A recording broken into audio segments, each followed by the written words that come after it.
Appreciative inquiry as a process for reflective practice is a transformative process, and as such it can be considered as a process of critical inquiry.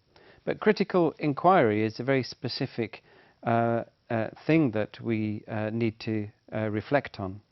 Critical inquiry is very systematic as a process and aims to look at much broader perspectives around education, much wider issues. And critical inquiry, therefore, holds for the teacher as researcher, the reflective practitioner, certain requirements in terms of creating and generating objective knowledge and developing new understandings around education and around teaching. It is a little bit different because it can be very inclusive, but it can also be very dialogic in terms of process. Teachers sharing and collaborating together within a closed environment. And critical inquiry, therefore, has a vision, a longer-term perspective for the reflective practitioner in terms of achieving a particular goal, certain results which lead to a revisioned view of the world in which we work. And what is useful for us to do then is to compare and contrast appreciative inquiry with critical inquiry. And we can see here in the chart that there are commonalities between critical inquiry and appreciative inquiry and differences.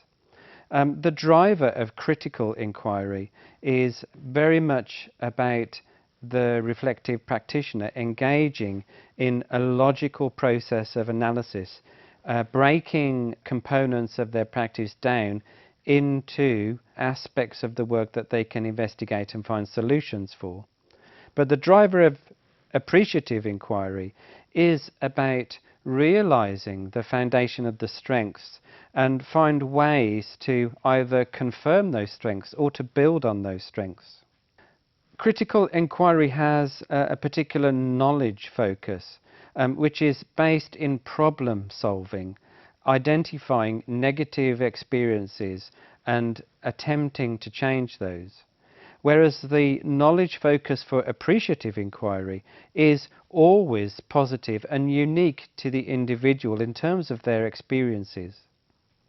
The epistemological background for a critical inquiry is very much looking at things from an individual perspective and how knowledge is created, constructed over time.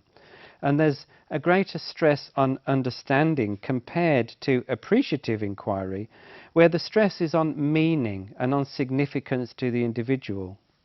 There's also a value component to critical inquiry, which is about intellect and reason, trying to objectify knowledge, whereas with appreciative inquiry, it's very much about intuition and imagination and how the transformation can occur over time.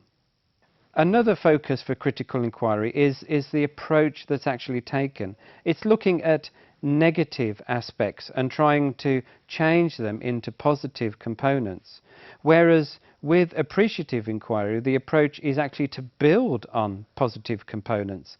And rather than looking at things negatively, looking at things from an opportunistic point of view. For critical inquiry, there's also a dimension around the context. The space-time dimension for critical inquiry is very wide and very long-term.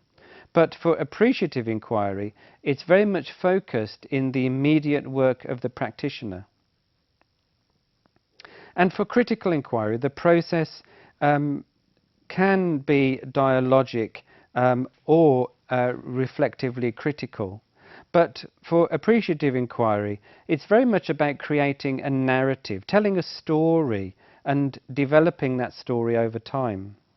The impact of critical inquiry is very direct and does not bring itself to emancipation or freedom, developing choice for the reflective practitioner. But appreciative inquiry is encouraging and stimulating, promoting freedom of choice and freedom of development for the individual. So we can see that there are commonalities between critical inquiry and appreciative inquiry, and also differences in the process and the product. Appreciative inquiry is much more meaningful for the reflective practitioner from a personal change perspective and a professional change perspective.